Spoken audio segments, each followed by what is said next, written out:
Hello बच्चों, स्वागत है आपका मेरे चैनल में।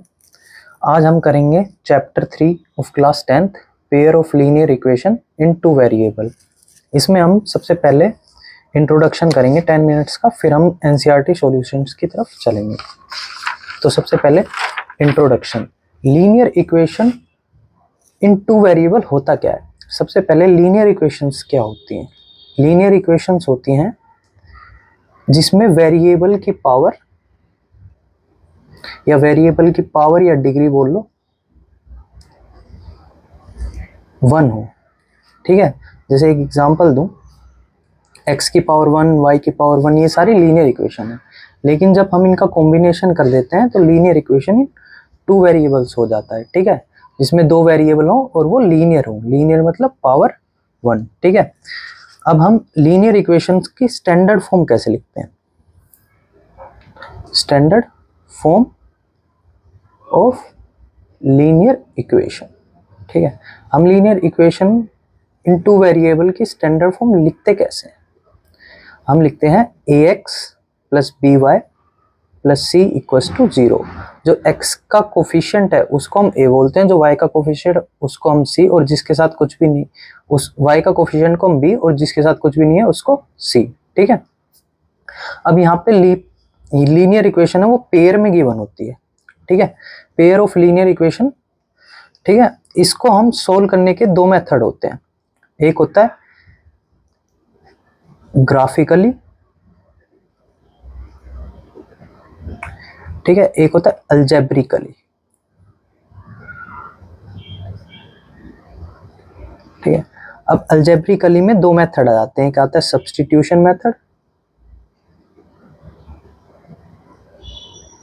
और दूसरा आता है elimination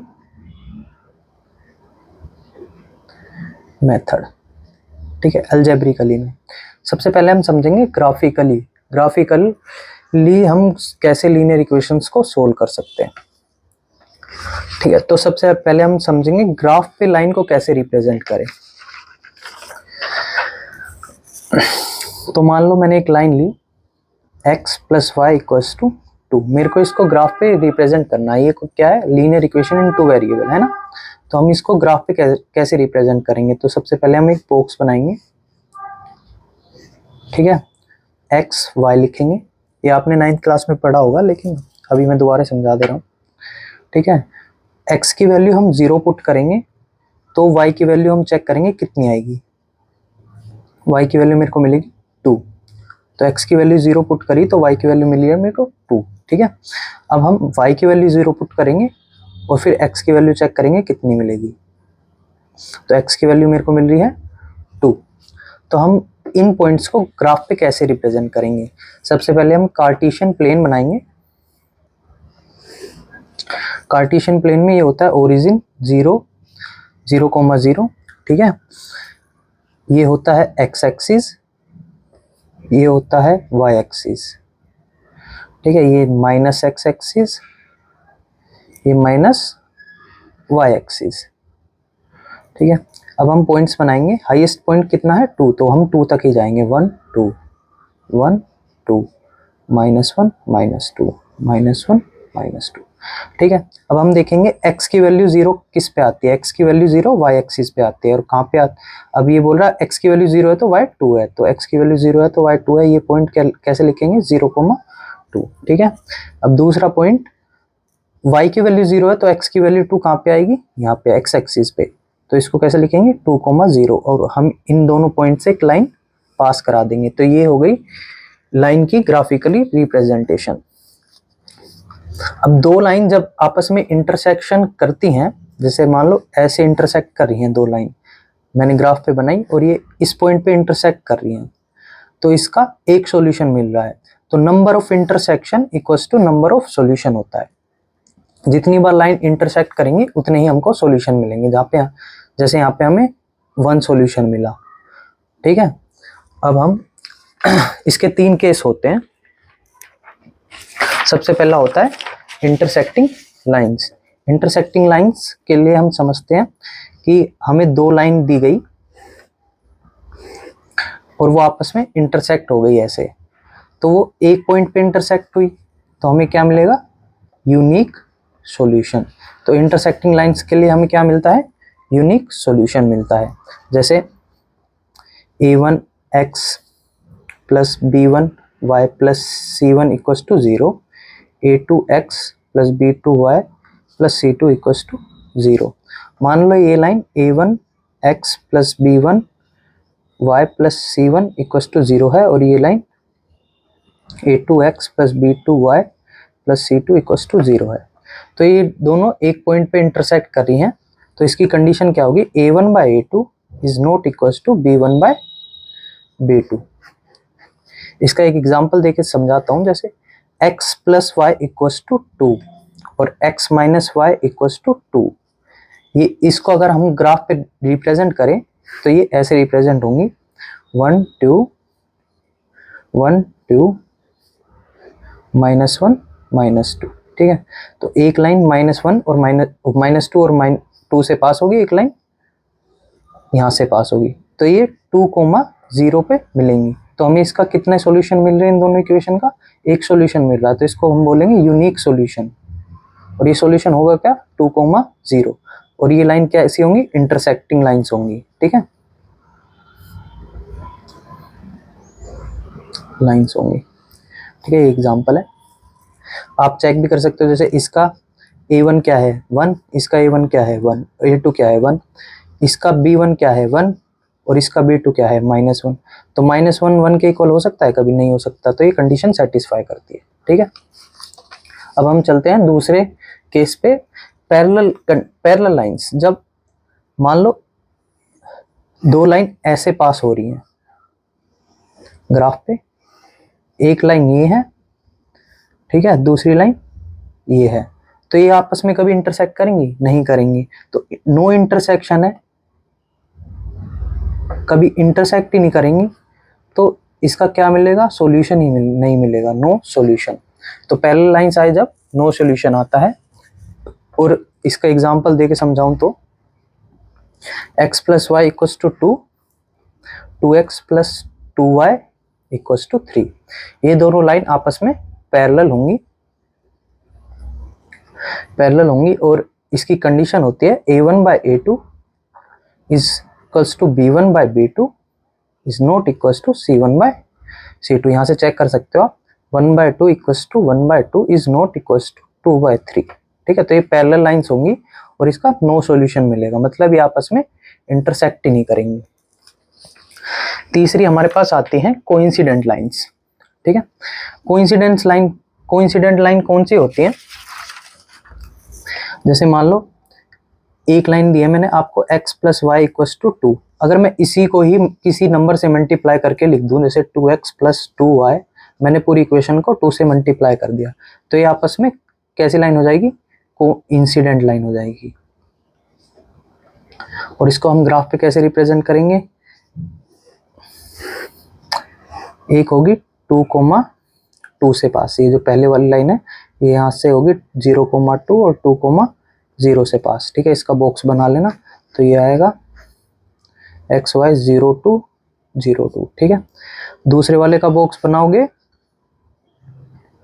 2x plus 2y equals to 4 का बॉक्स बनाओगे, तो इसके भी यही पॉइंट्स आएंगे 0 2 0 2, तो ये लाइन भी इसी के ऊपर से पास होगी। ठीक है, तो ये कितनी बार इंटरसेक्ट कर रही है, इनफाइनाइट मैनी टाइम्स इंटरसेक्ट कर रही है ना, तो इसके इनफाइनाइटली मैनी सॉल्यूशन होंगे। ठीक है, और इसकी कंडीशन क्या होती है, इसकी कंडीशन होती है कि सारे इक्वल होते हैं, a1 equals to b1 equals to c1, a2 b2 c2, ये सारे इक्वल होते हैं। ठीक है, अब हम समझते हैं कंसिस्टेंट और इनकंसिस्टेंट क्या होता है। कंसिस्टेंट और इनकंसिस्टेंट का मतलब क्या होता है, कंसिस्टेंट हमें जब मिलता है जब सॉल्यूशन एग्जिस्ट करता है। ठीक है, और इनकंसिस्टेंट हमें जब मिलता है जब solution exist, solution does not exist. ठीक है, सॉल्यूशन एग्जिस्ट ही नहीं करता। अब इनमें दो कंडीशन आएगी, एक आएगी इंटरसेक्टिंग लाइन की और एक आएगी कोइंसिडेंट लाइन की।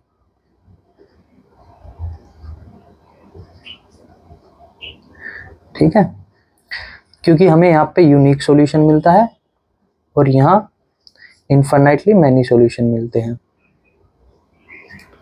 तो सॉल्यूशन तो मिल ही रहा है, इसलिए कंसिस्टेंट में चली जाएंगी। यहाँ पे आएंगी पैरेलल लाइंस, क्योंकि पैरेलल लाइंस में नो सॉल्यूशन होता है, सॉल्यूशन ही नहीं मिलता, नो सॉल्यूशन होता है। ठीक है, तो जब भी आपसे कंसिस्टेंट या इनकंसिस्टेंट पूछे तो आप चेक करोगे लाइंस कैसी हैं, इंटरसेक्टिंग है, कोइंसिडेंट है या फिर पैरेलल है। ठीक है, अब हम एक्सरसाइज करने से पहले एक मेथड समझेंगे, सब्स्टिट्यूशन मेथड। ये अलजेब्रिक मेथड का एक पार्ट है। ठीक है, तो हमें कुछ क्वेश्चन करने हैं सब्स्टिट्यूशन मेथड के, इसलिए हम पहले समझ लेते हैं सब्स्टिट्यूशन मेथड होता क्या है। तो जैसा इसका नाम वैसे इसका काम। सब्स्टिट्यूट का मतलब होता है कि एक जगह से निकाल के दूसरी जगह पुट कर देना। ठीक है, अब मैं तुम्हें दो इक्वेशन देता हूँ, जैसे x + y = 14 और x - y = 4। ठीक है, अब इसको सोल्व करना है बाय सब्स्टिट्यूशन मेथड से। तो पहले मैंने इसको नाम दिया फर्स्ट इक्वेशन, इसको नाम दिया सेकंड इक्वेशन। हम क्या करेंगे, पहले इक्वेशन में से x की वैल्यू निकाल लेंगे और किस में पुट करेंगे, put the value of x in equation second. ठीक है, तो हम पहले इक्वेशन सेकंड को लिखेंगे क्या है, फिर x की जगह क्या रखेंगे, 14 - y, यहाँ पे -y = 4, तो ये हो जाएगा -2y 14 = 4। ठीक है, अब हम y को इस साइड ले आएंगे और 4 को इस साइड ले जाएंगे, तो 14 - 4 = 2y, ये हो जाएगा 10 = 2y, तो y की वैल्यू हमें मिल जाएगी 5, है ना, कट के 5 मिल जाएगी। और फिर x की वैल्यू हमें कैसे मिलेगी, x की वैल्यू हमने क्या पुट करी थी, 14 - y, तो 14 - 5 हो जाएगा 9, तो x की वैल्यू हमें मिल गई 9। ठीक है, तो ये होता है सब्स्टिट्यूशन मेथड। अब हम करते हैं एक्सरसाइज 3.1 स्टार्ट। ठीक है, एक्सरसाइज 3.1 में फर्स्ट क्वेश्चन है, फर्स्ट पार्ट है इसका। तो वर्ड प्रॉब्लम में क्या होता है, जो भी हमसे पूछा होता है, जैसे find the number of boys and number of girls in class 10, तो हम उसको ही लेट कर लेते हैं। तो सॉल्यूशन में सबसे पहले let the number of boys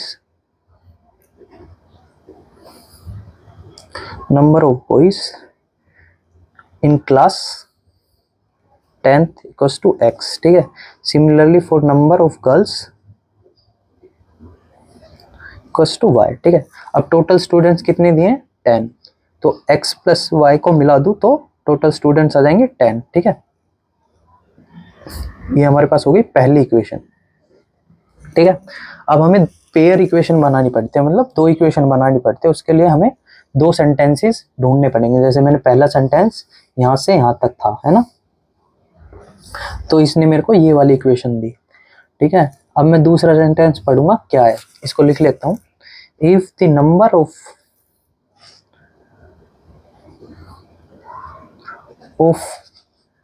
girls is 4 more than number of boys. ठीक है, इसका मतलब क्या है, हमने गर्ल्स क्या मानी थी, y x से कितना ज्यादा है, 4 ज्यादा है। अगर लेस बोलता तो y x से 4 कम है। ठीक है, मोर देन का मतलब होता है 4 प्लस कर देना। ठीक है ना, number of girls number of boys से कितना ज्यादा है, 4 ज्यादा है, तो नंबर ऑफ गर्ल्स मानी थी हमने x, y, number of boys माने थे हमने x, तो गर्ल्स x से 4 ज्यादा है, तो +4 कर देंगे, हमें मिल गई दूसरी इक्वेशन। अब हम इसको बाय सब्स्टिट्यूशन मेथड से सोल्व करेंगे।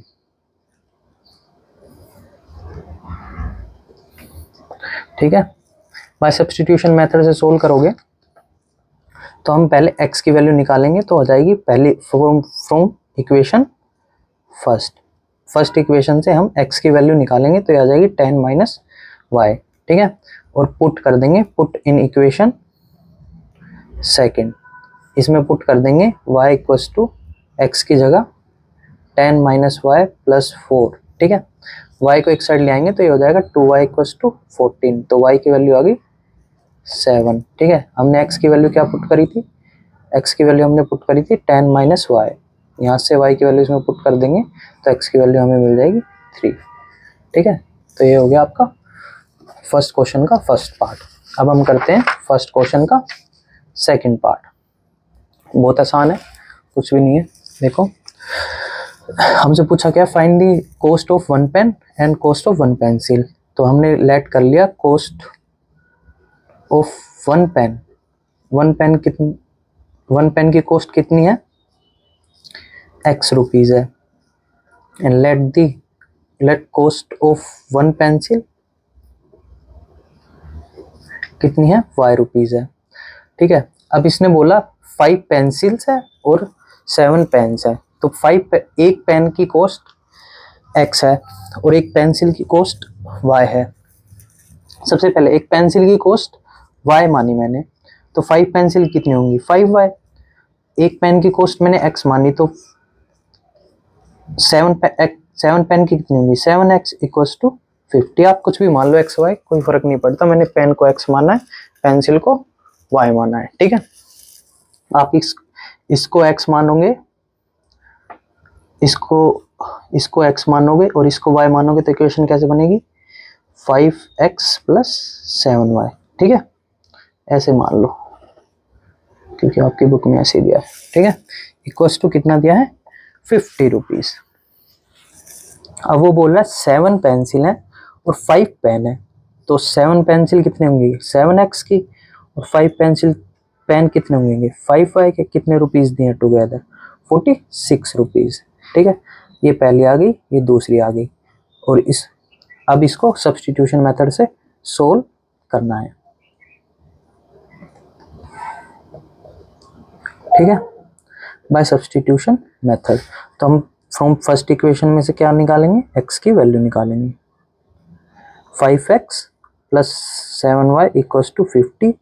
x की वैल्यू 5x इधर रहने दो, 50 माइनस 7y इधर गया, ठीक है। x की value I 50 minus 7y by 5।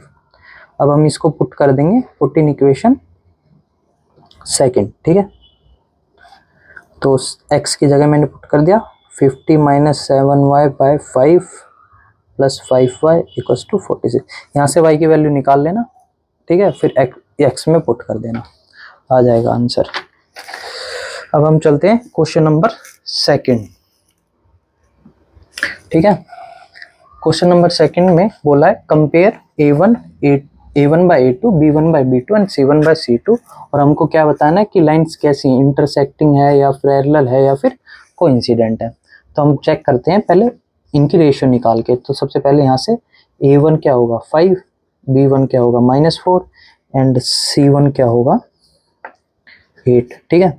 यहाँ से A1 क्या हो, A2 क्या होगा 7, B2 क्या होगा 6 और एंड C2 क्या होगा -9, ठीक है। अब हम इनको डिवाइड कर देंगे, 5/7 इक्वल्स टू -4/6 है कि नहीं, पहले ये दोनों चेक कर लो।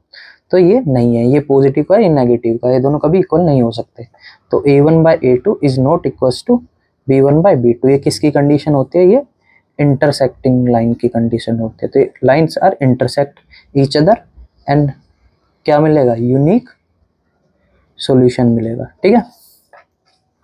अब हम करेंगे सेकंड पार्ट का सेकंड क्वेश्चन। तो यहाँ से A1 क्या है, A1 9, B1 3 एंड C1 12। यहाँ से A2 18, B2 6 एंड C2 24। अब हम इनको डिवाइड कर देंगे, 9/18 इक्वल्स टू 3/6 इक्वल्स टू 12/24। ये 1/2, ये 1/2 और ये 1/2, तीनों इक्वल आ गई। ये किसकी कंडीशन होती है, A1/A2 equals to B1/B2 equals to C1/C2। ये होती है कोइंसिडेंट लाइन की कंडीशन, ठीक है। लाइंस होंगी और कितने सॉल्यूशन होंगे इसके होंगे इनफाइनाइट मैनी सॉल्यूशन, ठीक है। ठीक है, आ गया समझ? तो चलते हैं, इसका एक लास्ट क्वेश्चन रहता है, ये आप खुद से कर लेना, डू इट योर सेल्फ। जब तक प्रैक्टिस नहीं करोगे जब तक नहीं आएगा, तो आप खुद से ट्राई करना। मैं आपको थर्ड क्वेश्चन बताता हूँ कैसे करते हैं। थर्ड क्वेश्चन में पूछा इसने इनकंसिस्टेंट या कंसिस्टेंट है, कंपेयर करो रेशियो को। ठीक है, तो वही सेम है। पहले हम चेक करेंगे ये लाइन इंटरसेक्ट कर रही है, पैरेलल है या फिर कोइंसिडेंट है। तो यहाँ से A1 आया हमारे पास 3, B1 आया हमारे पास 2 एंड C1 आया हमारे पास 5। ठीक है, यहाँ से A2 आया हमारे पास 2, B2 आया हमारे पास -3 एंड C2 आया हमारे पास 7। अब हम उनको डिवाइड कर देंगे, तो 3/2 इक्वल्स टू 2/-3 होगा। ये माइनस का ये पॉजिटिव है, तो ये कभी इक्वल नहीं होंगे, तो लाइन इंटरसेक्ट कर रही है। अच्छा, इंटरसेक्ट कर रही है तो सॉल्यूशन मिलेगा, मिलेगा यूनिक सॉल्यूशन। सॉल्यूशन मिलेगा तो क्या होगी, कंसिस्टेंट होगा, सिंपल सी बात है। ठीक है, अब इसका मैंने एक थर्ड क्वेश्चन और उठाया है, थर्ड क्वेश्चन का थर्ड पार्ट, और बाकी आप खुद कर लेना, बहुत आसान है, कोई दिक्कत नहीं है। तो देखते हैं, A1, यहाँ से A1 आएगा 3/2, B1 आएगा 5/3 एंड C1 आएगा 7। ठीक है, यहाँ से A2 आएगा 9, B2 आएगा -10 एंड C2 आएगा 14।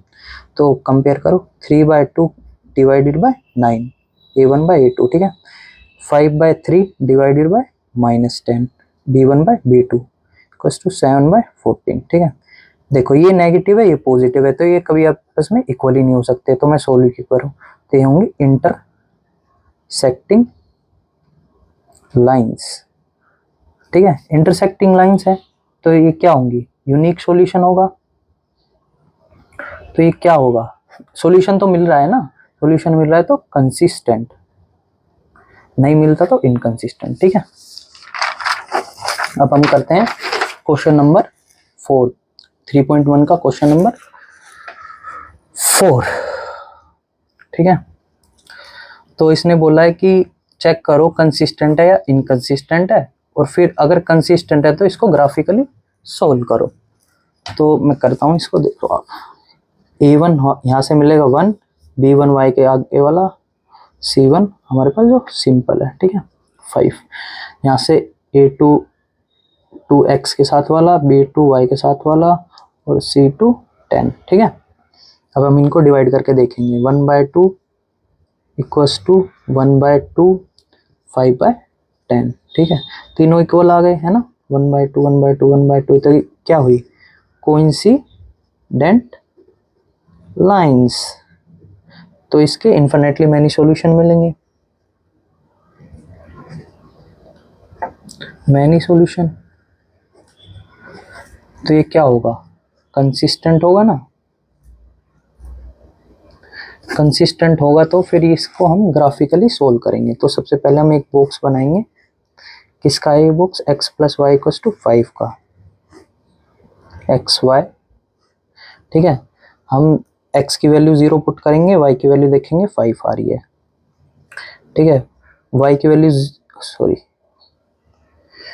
सबसे पहले y की वैल्यू 0 पुट करेंगे, x की वैल्यू देखेंगे 5 आ रही है ना, यहाँ से। फिर हम x की वैल्यू 0 पुट करेंगे, y की वैल्यू देखेंगे कितनी आ रही है, 5 आ रही है। ठीक है, तो ये मिल गई आपको इसका बॉक्स। अब हम बनाएंगे सेकंड इक्वेशन का बॉक्स, 2x + 2y = 10 का। तो 2x + 2y = 10 है, ये मैंने पहले भी बताया था, ये क्या है, कोइंसिडेंट लाइन है, तो ये एक के ऊपर एक आई है ना, इन्फिनिटली मैनी टाइम्स इंटरसेक्ट करेंगे, तो इसके पॉइंट भी 0 5 0 5 मिलेंगे, सेम एज जैसे इसके मिल रहे थे वैसे ही इसके मिलेंगे, क्योंकि ये इसका मल्टीपल है। इस पूरी इक्वेशन को 2 से मल्टीप्लाई करूंगा तो ये आएगा, आप करके देख लेना, यही मिलेगा। ठीक है, तो 1 2 3 4 5, 1 2 3 4 5। ठीक है, तो ये इन दो पॉइंट से पास होगा, 5 5 से, 0,5 5,0। ठीक है, ये पहली लाइन इससे पास होगी और दूसरी लाइन इसी के ऊपर से पास होगी। ठीक है, तो इसके इन्फिनिटली मैनी सॉल्यूशन मिलेंगे। ठीक है, अब हमने सोल्व कर दिया। अब इस लाइन के ऊपर कोई भी पॉइंट ले लो, वो इसका सॉल्यूशन होगा। जैसे 5,0, 0,5 सारे इसके सॉल्यूशन होंगे। ठीक है, अब एक फोर्थ का सेकंड पार्ट और देखते हैं, फिर चलेंगे क्वेश्चन नंबर 5 पे जो इम्पोर्टेंट है। सबसे पहले ये देखेंगे कि इसका A1 आ रहा है 1, B1 आ रहा है -1, C1 आ रहा है 8, इसका A2 आ रहा है 3, B2 आ रहा है -3 एंड C2 आ रहा है 16। अब हम चेक करेंगे ratio A1/A2 equals to B1/B2 है कि नहीं है। तो 1/3 इक्वल्स टू है ये तो, ठीक है, 8/16, सॉरी C1/C2 हम चेक करेंगे पुट करके। -1/-3 इक्वल्स टू बाय 16। देखो 1/3 1/3 के इक्वल है, लेकिन ये 1/2 के इक्वल नहीं है। तो A1/A2 equals to B1/B2 is not equals to C1/C2। ये तो ये क्या होती है, पैरेलल लाइंस। तो ये क्या होंगी, इनकंसिस्टेंट, क्योंकि इसमें हमको सॉल्यूशन नहीं मिलेगा, सॉल्यूशन नहीं मिलेगा, नो सॉल्यूशन। ठीक है, चलो अब हम चलते हैं क्वेश्चन नंबर 5 पे। ये बहुत इंपॉर्टेंट क्वेश्चन है, इसको ध्यान से समझना। ठीक है, सबसे पहले क्वेश्चन पढ़ते हैं। Half of the perimeter of rectangular garden whose length is 4 more than its width and is 36, find the dimension of garden। पहले तो इस क्वेश्चन को पढ़ना कैसे, इस क्वेश्चन को ऐसे पढ़ना, the half of the perimeter of rectangular garden is 36। ठीक है, तो सबसे पहले इसने रेक्टेंगुलर गार्डन के डायमेंशंस की बात की है। तो रेक्टेंगुलर में क्या होती है, लेंथ और ब्रेथ होती है। यहाँ पे लेंथ और विड्थ की बात की है। ठीक है, ब्रेथ बोल लो या विड्थ बोलो, एक ही बात है। तो सबसे पहले मैं लेट करूंगा, let the length of rectangular garden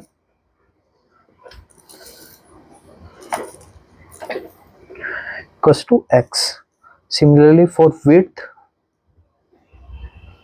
मैं लेट करूंगा y। ठीक है, अब उसने बोला कि पेरीमीटर, पेरीमीटर क्या होता है, पेरीमीटर ऑफ रेक्टेंगल, पेरीमीटर होता है 2l + b। तो l माना मैंने x, b माना मैंने y, इसका हाफ कर दूं, है ना, हाफ बोला है ना उसने, half of the perimeter of rectangular garden. तो इसका हाफ कर दूं तो मिलेगा x + y, और ये कितना दिया है उसने, 36।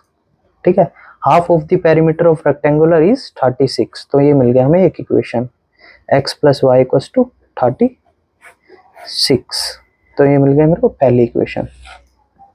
अब दूसरी इक्वेशन के लिए ये लाइन बोली उसने, length is 4 metre more than its width. इसका मतलब क्या हुआ, ये वैसी है जैसे पहले क्वेश्चन में कराई थी कि the number of girls is 4 more than it's number of boys.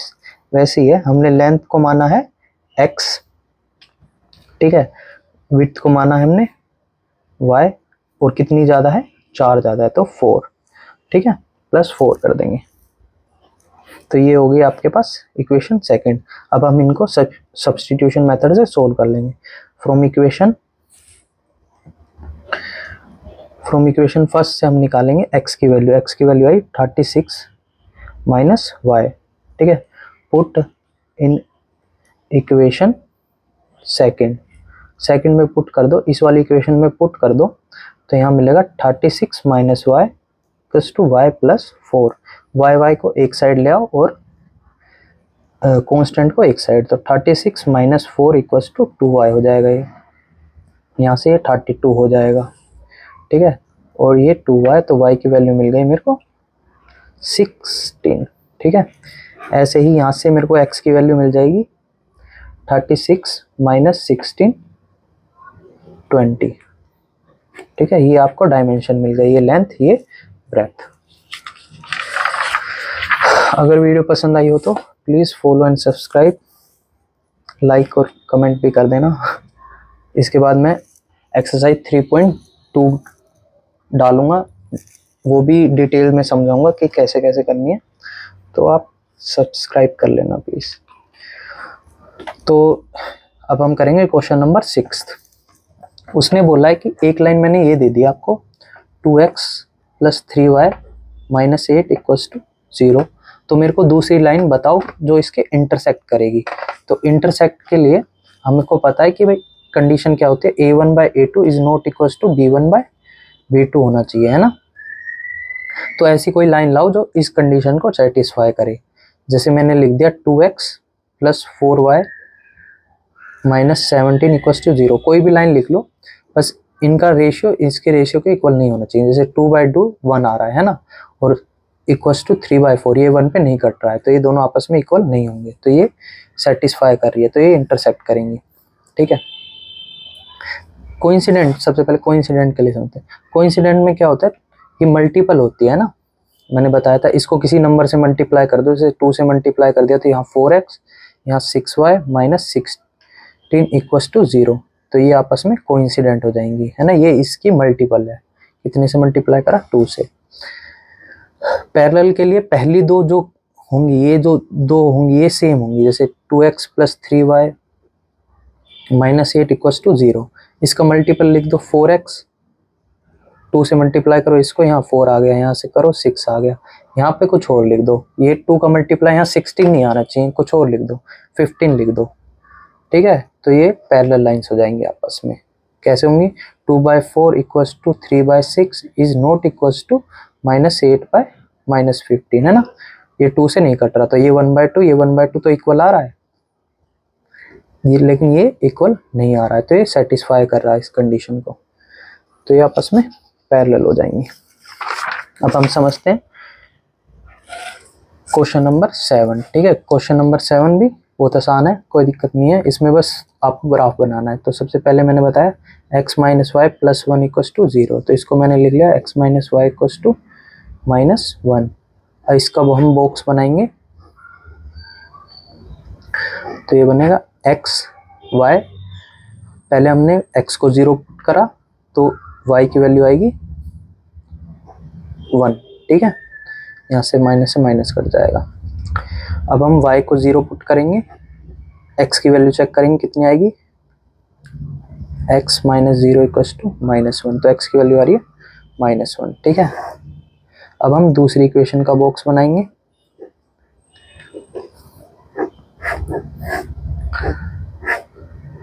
x y, पहले मैंने y को 0 पुट करा तो 3x = 12 बचेगा। ठीक है। और x की वैल्यू आ जाएगी 4। अब मैंने y को 0 पुट करा तो x को 0 पुट करा तो 2y = 12 बचेगा, और y की वैल्यू आ जाएगी 6। ठीक है। अब हम इसको ग्राफ पे बनाएंगे। तो सबसे पहले इसमें हाईएस्ट पॉइंट देख लो कितना है, इसमें हाईएस्ट पॉइंट है 6, तो हम 6 तक डॉट्स बनाएंगे। ठीक है। 1 2 3 4 5 6, ये एक्स एक्सिस, ये 0, 0, ये वाई एक्सिस, ये -y एक्सिस, और ये -x एक्सिस। ठीक है। 1 2 3 4 5 6, 1 2 3 4 5 6, 1 2 3 4 5 6। ठीक है। 1 2 3 4 5 6, 1 2 3 4 6, -1 -2 -2 -3 -4 -5 तक लिख लो, -1 -2 -3 तक लिख लो। ठीक है।